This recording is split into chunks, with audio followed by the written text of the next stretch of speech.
For me, there's very few emotions more terrifying and paralyzing than regret. Regret represents missed opportunities, wasted time you can't get back, consequences that can't be undone. Regret is painful and scary because it is related to the knowledge that we have limited time here. It's a reminder that we're all going to,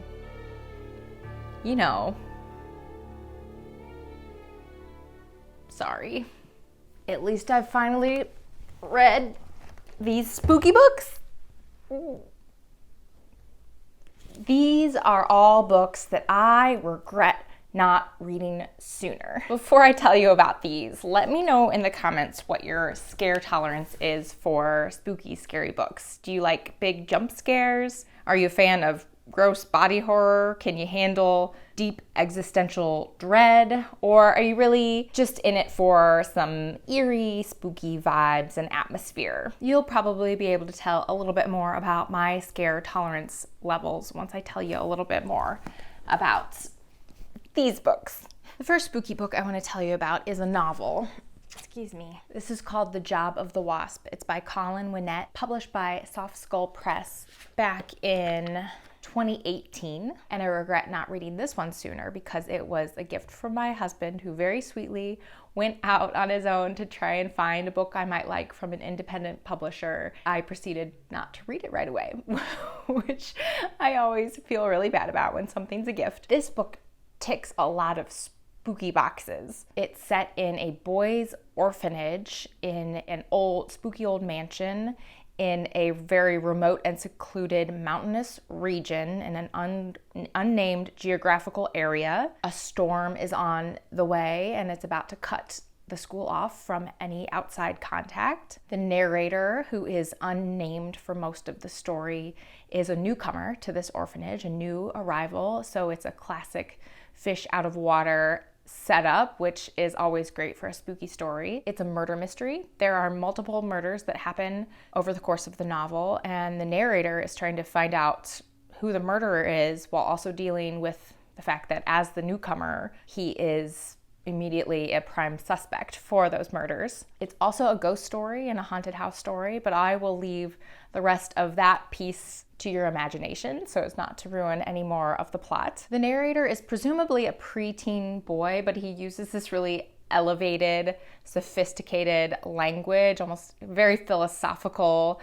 It's a lot of this takes place like in his head and doesn't sound exactly like the preteens I personally know, but it actually works really well for this novel because while he's using this really elevated language, he's also, you come to realize, very naive about a lot of what is going on around him, and ultimately is pretty wrong and is misreading a lot of the situation.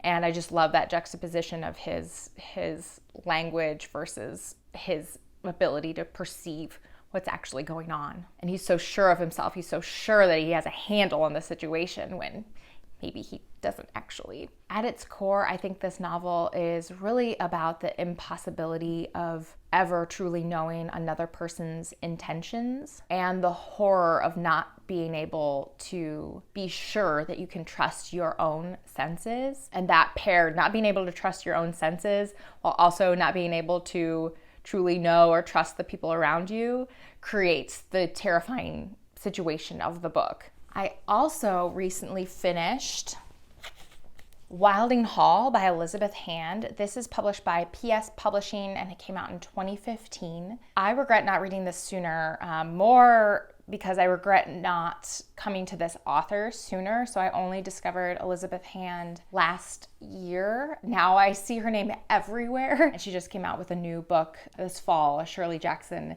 inspired haunted house book novel, I believe. That's like the first official approved by the Shirley Jackson estate. It's a big deal. Wylding Hall, like I said, came out in 2015, and this is a haunted house novella. It's pretty slim. It's pretty spooky as far as haunted house novels go. There are some very, very chilling scenes, but I wouldn't say it's over the top scary. This is the story of a defunct British acid folk band called Wind Hollow Fair, and the novel is all about their final album that they recorded in the summer of 1972. However, it is narrated like 40 plus years later by most of the members of the band and their kind of entourage. The structure is almost kind of like the transcript of a true crime show. It alternates in the voices of each of the band members and like their producer and a photographer and other people who witnessed various events during this summer of 1972. So it's all these first-person accounts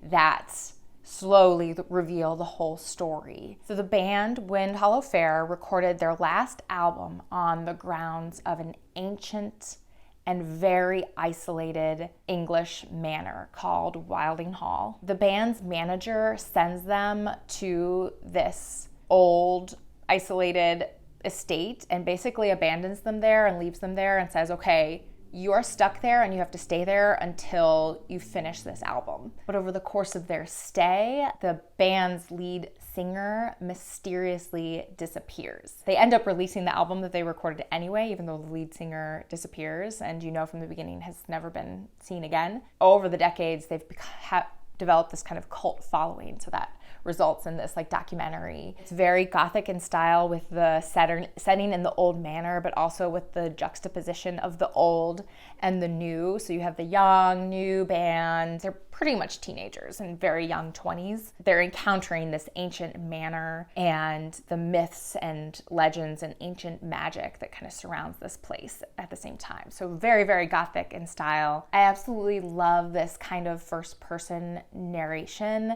because there's a reason behind the choice of a first-person narrator. They're actually telling the story for a purpose to someone else.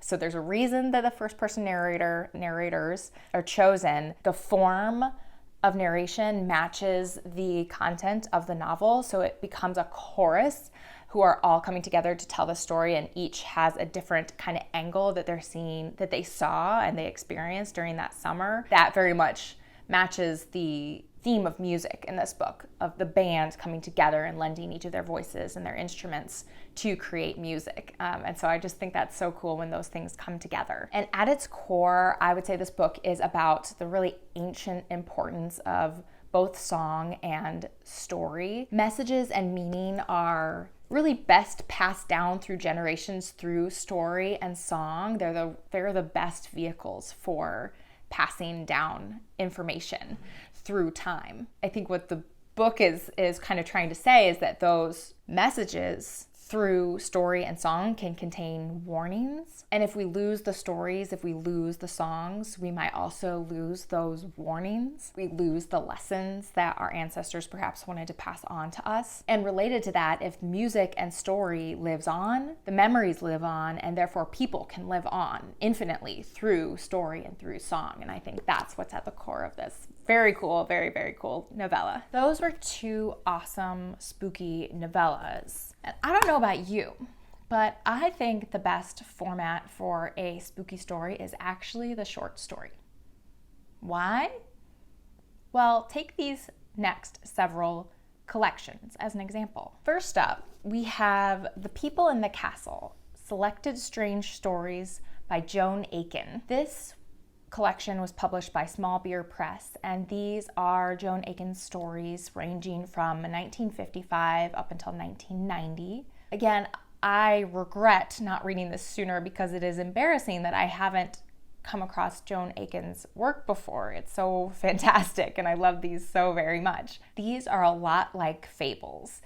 They're pretty weird. A lot of them are really offbeat. They are indeed strange, as the title suggests, and I love them. A lot of them contain ghosts, castles and mansions with ghosts. We have ghost dogs, we have ghost mice, we have ghosts in love. There are also some strange dystopian worlds of mysterious forests and mountains. Almost all of these stories, much like a fable or a fairy tale, tie up kind of nicely at the end. Some of them are downright upbeat at the end. I loved one story in particular about an old woman who's a harp teacher, and she gets lost in the winding alleyways of kind of a downtrodden area of town and happens upon a devil and his entourage who kind of try to make her stay and play her harp for them. I actually recited most of these stories from memory to my son. We were on a walk one day and he was being kind of whiny, and so I just started reciting the plot of one of the stories, and he was just enthralled. And when I finished it, he was like, "Can you tell me another one?" So I told him another one, and over the next few days he would ask me to tell him another one of the stories from the book. And so I pretty much just recited all of them, the plots and some of the details that I could remember. They just really appealed to him, and that makes a whole lot of sense because Joan Aiken is most famous for her children's literature. So the fact that even her fiction for adults is appealing in its strangeness and in its fantastical nature to kids and kids at heart just made a lot of sense. I think it just shows how fable-like and how fairy tale-like these great stories are. One of the newer books in this stack is a collection, an anthology called When Things Get Dark, Stories Inspired by Shirley Jackson. And this is edited by Elllen Datlow, and this again represents regret in that Elllen Datlow is a very well-known editor who produces many anthologies that fall kind of in horror and fantasy and just have really cool themes to each of the anthologies. And I've always wanted to pick one up, and I finally did.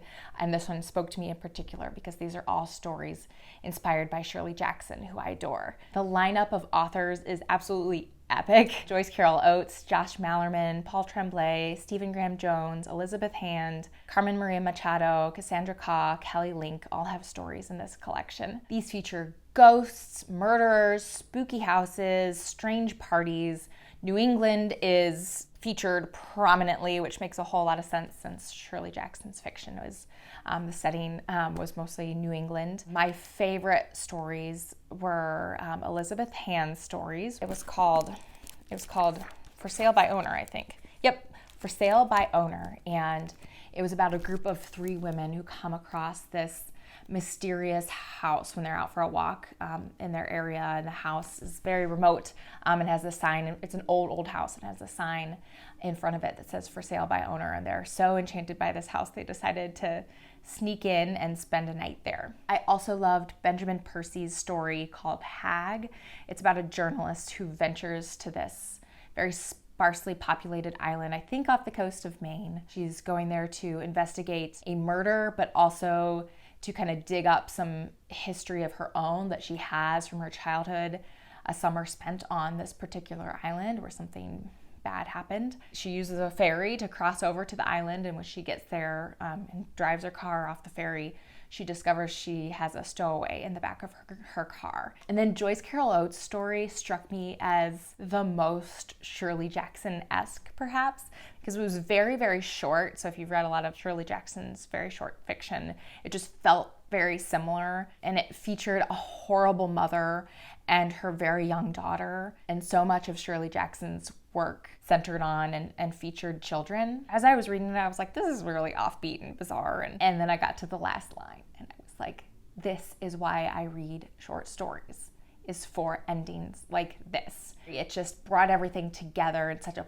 powerful punch. That's why I think short stories can be more like poetry than they are like novels sometimes. It's really that last line, what the impact a last line of a short story can have on a reader can be so powerful and so rewarding, and that story was that for me. I loved it.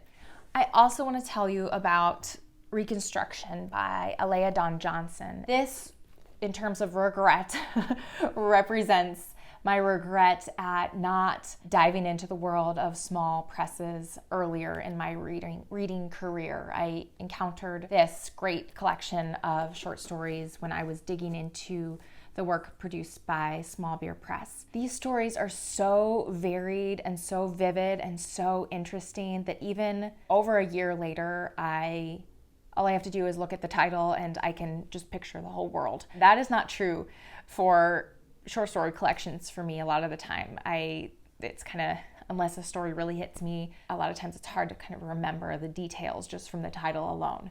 This one has stuck with me. These stories are a really great mix of speculative fiction, fantasy, horror, sci-fi, dystopian, apocalyptic. It's a really great range. There are a couple of vampire stories. The very, very first story, I believe, is an award-winning story. It's called A Guide to the Fruits of Hawaii, and it's a fantastic vampire short story. There's a lot about reproduction in here in a lot of the stories, a lot about the control women have or do not have over their own bodies. There's a lot about oppression and resistance. So my favorite stories, other than the first Fruits of Hawaii vampire story, were one called Down the Well. This is about a portal that humans have discovered that can take you to another planet, and they've discovered that there's a big time difference, the way time moves on Earth and this other planet, and time moves much, much, much more slowly on this other planet. And so what scientists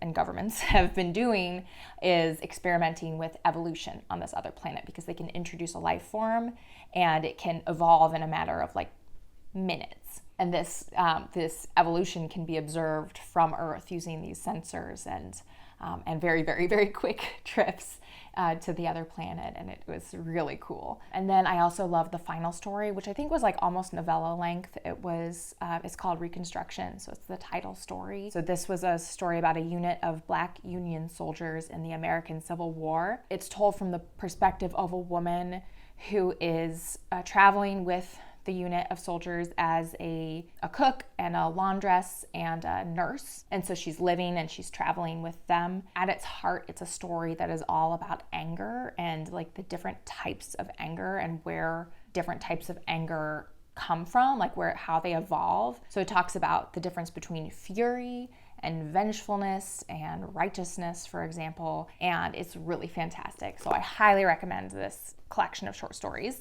And then finally, for my short story collections, Ghosts by Edith Wharton. It's a collection of the ghost stories that Edith Wharton wrote over her career, and I regret not reading Edith. This was my introduction to Edith Wharton, believe it or not.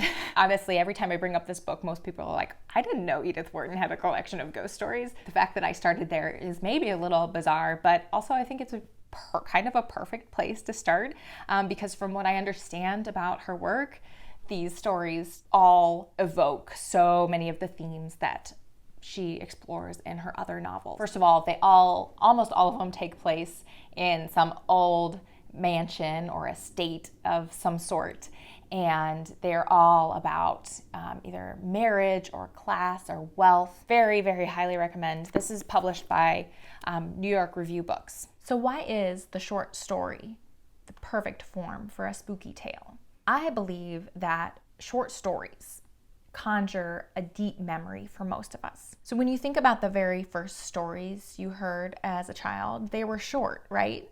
Like picture books, bedtime stories. They were short stories. And a lot of them were pretty spooky. I mean, fairy tales are super spooky most of the time. Ghost tales around the campfire. I think a lot of us experienced something like that as kids. So I think reading spooky short stories unearths this really specific memory of what it was like to be told a spooky story as a child. There was also like a bit of a subversive side to listening to spooky stories as kids, a certain thrill at not knowing if you were quite old enough to be hearing what you were hearing and if your parents would be okay with it. So I think that scary short stories are therefore really satisfying to some deep part of us. There's nostalgia involved, but also a connection to what it was like to experience fear as a child.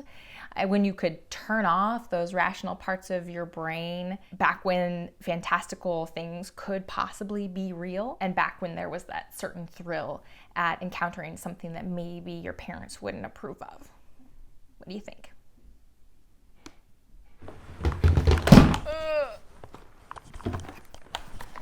You could maybe tell from those previous books that I mentioned that I prefer spooky atmospheres over gruesome details and scares. I like my spooky books to evoke myths and fairy tales. I like ghosts. I like to feel a chill up my spine without feeling the need to keep my light on at night. I don't, for example, pick up a lot of books with detailed descriptions of violence and gore, except when I do.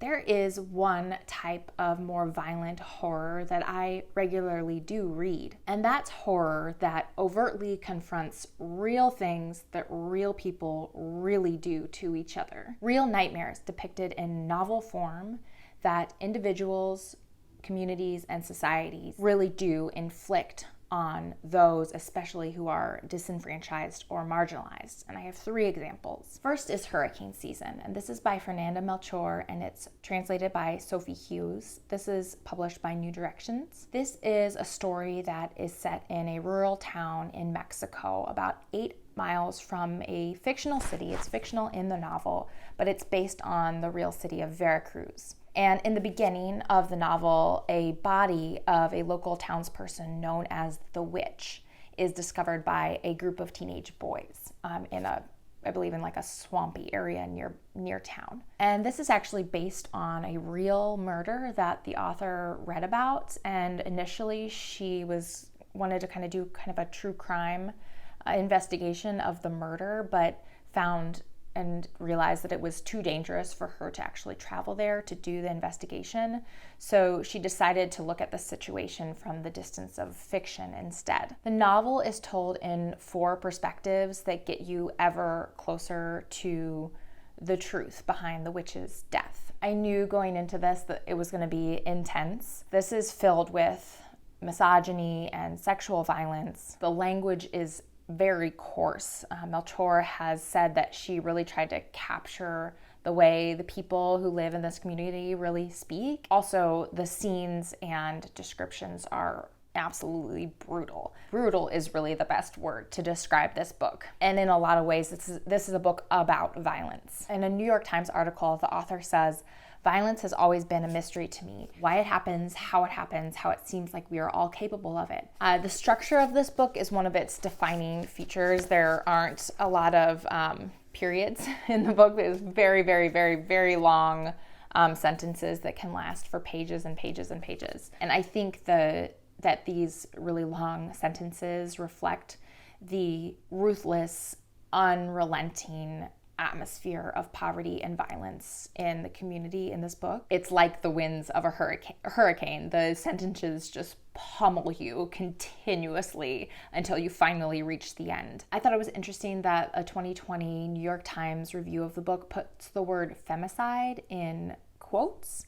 I've gone back and I don't believe the New York Times is doing that anymore. I don't think they're putting the femicide in quotes in their writing. But that was really fascinating to me because femicide is a central part of this novel, and it is a crime that is defined as intentional killing of women or girls because they are female. And Latin American activists have been at the forefront of the fight against femicide, and as a result, many Latin American countries have added femicide as a specific crime identified within their penal code. And like I said, 3 years on, I've looked up more articles in the New York Times, and they're no longer putting femicide in quotes. But interestingly, I write my scripts for these videos in Notion, and Notion spell check does not recognize femicide as a word. It's a word. So speaking of the word femicide, another book I just finished very recently is not a novel. This is actually nonfiction. This is called Dead Girls. It's by Selva, Almada, and it's translated by McDermott and published by Charco Press. This is a horrific depiction of 3 femicides in 1980s Argentina. The girls' names are Maria Luisa Quevedo, Sarita Mundine, and Andrea Dan. So all 3 were murdered mysteriously. Their murderers were never found, and you're not going to find any answers in this book. That's not the point of it. Almada weaves together the stories, her deep, deep investigations into each of these murders with her own childhood experiences growing up in one of the towns where one of the girls lived. And that was the author's first encounter with these murders. She was a young girl when this happened, and she interviews family members and others about each of the murders. And then as she kind of weaves in her own childhood story, she talks about the same kinds of misogyny and dangerous situations she and her friends and her family members were in as these three girls, and how it was just a matter of luck, I guess, that she survived and her family survived, and these three girls did not, in this culture of misogyny and violence against women. She really dips in and out of each story, and then her own childhood and kind of other stories of people in the area very seamlessly. So it's not like one story and then the next and the next. It flows and weaves throughout the book. And I think that just kind of creates this general atmosphere of the situation, of what it was like to live during this time in Argentina, and kind of how this violence is ongoing. She tells about what it was like to hitchhike from her university to her hometown, and she and her friends would do it all the time, but they really didn't have any other choice, and there were several dangerous situations they found themselves in. So this is about Maria Luisa, Sarita, and Andrea and their horrific murders, but Almada also lists many other women who were victims of rape and femicide. And so the book becomes not only the haunting exploration of three specific murders from a specific time and place in 1980s Argentina, but it's also an indictment against the entire world for the neglect and ignorance that have led to the truly global problem that is femicide. And then finally, I wanted to mention a book that I love called Visitation by Jenny Erpenbeck, and it is translated by Susan Bernofsky, and this is also published by New Directions. This is the story of a house. It is a house at the edge of a lake in what eventually becomes East Germany. So it's in the woods in a beautiful vacation region, and eventually what becomes and then does not, then unbecomes East Germany. The novel follows the house from the moment it was built all the way up until present day. So it was built in the 19th century, and the novel follows the house and then follows the characters that come in and out of the house across those many, many decades, as well as following neighbors and the gardener and other characters that are involved with this particular house. Nowhere is this described as horror, but that's what's so important about the genre of horror, and that's that horror is not just a genre. Horror is a feeling, and you can feel horror in any number of books that you won't find in the horror section of the bookstore. So horror both transcends and subverts like the idea of genre, and that's what I think is so particularly intriguing about horror as a genre, is that it's more than, it goes beyond genre. And I felt true horror when reading this book. There are sections of this novel that are very, very serene. It's about a beautiful house, right? It's on a beautiful lake. People vacation there. It has a beautiful garden. It's stunning. But the book spans well over 100 years of German history. And so a big part of this book is, of course, going to be about the Holocaust. And Erpenbeck, with a single sentence at the end of a single chapter, can just plunge you so deep into horror. There were actual weeks when I couldn't pick this book back up, and nothing here is new to me. This is all part of history, but that is just how Erpenbeck has crafted this novel. It hits you so hard, and I think that is the importance of horror in writing, is that it hits you hard, and some things should hit you, and I think that this book is a perfect example of it. If you're new here, you might not have noticed that all of these books are published by independent publishers, but they were, and that's because that's all I talk about here. And I make a big point of telling you which publisher published each book. At least I hope I remember to do that, because if you like the sound of one book, chances are you might like other books that the publisher puts out into the world, because small and independent publishers typically very carefully curate their catalogs to fit their specific mission or vibe or vision. So if you like the sound of any of these books, go check out the publisher and see if they've published anything else you're interested in. If you want to know a little bit more about why I do this, why I focus on independent publishers, I will leave a link somewhere around here to another video that explains it a little bit more. Thank you so much for joining us. My name is Sarah. Bye.